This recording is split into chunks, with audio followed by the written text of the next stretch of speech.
Sisi ndo wale ambao madaftari yetu wakati wa kuhesabiwa hayapo, tunaandika mara 2 kwa wiki. Ndo sisi sasa tuliokuwa watukutu darasani, yani ndo sisi. Mwalimu hawezi kuingia darasani bila si kuchapwa, yani bila sisi kuchapwa mwalimu hajafundisha bado. Ndo sisi sasa maarufu. Ndo nakwambia ndo sisi sasa. Wametukatia tamaa mno. Usimkatie tamaa mtu anayepumua. Hiyo ni kanuni nakupa katika maisha. Usimkatie tamaa mtu anayefanyaje, anayepumua, kwa sababu hatima ya kiumbe kinachopumua sio kwako, ni Mwenyezi Mungu Subhanahu wa Ta'ala, ya lal jalal wal ikram.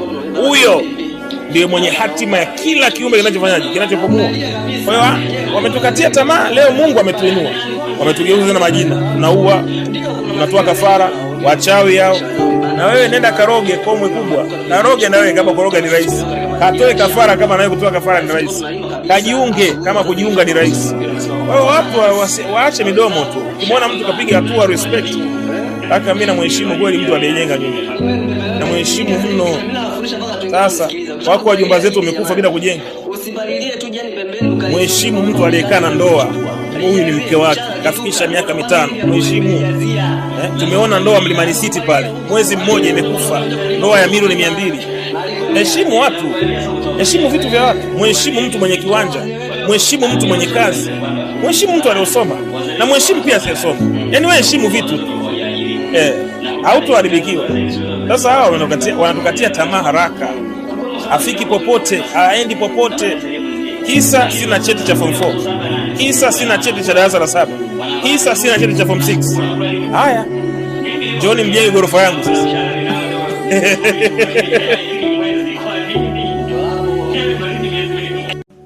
Sisi ndo wale ambao madaftari yetu wakati wa kuhesabiwa hayapo, tunaandika mara 2 kwa wiki. Ndo sisi sasa tuliokuwa watukutu darasani, yani ndo sisi. Mwalimu hawezi kuingia darasani bila si kuchapwa, yani bila sisi kuchapwa mwalimu hajafundisha bado. Ndo sisi sasa ndo nakwambia ndo sisi sasa. Wametukatia tamaa mno. Usimkatie tamaa mtu anayepumua. Hiyo ni kanuni nakupa katika maisha. Usimkatie tamaa mtu anayefanyaje, anayepumua, kwa sababu hatima ya kiumbe kinachopumua sio kwako, ni Mwenyezi Mungu Subhanahu wa Ta'ala, ya lal jalal wal ikram. Huyo ndiye mwenye hatima ya kila kiumbe kinachofanyaje, kinachopumua. Kwa hiyo wametukatia tamaa, leo Mungu ametuinua, wametugeuza na majina, tunaua, tunatoa kafara, wachawi hao. Na wewe nenda karoge komwe kubwa, karoge na wewe kama koroga ni rahisi, katoe kafara kama nawe kutoa kafara ni rahisi, kajiunge kama kujiunga ni rahisi. Kwa hiyo watu waache midomo tu.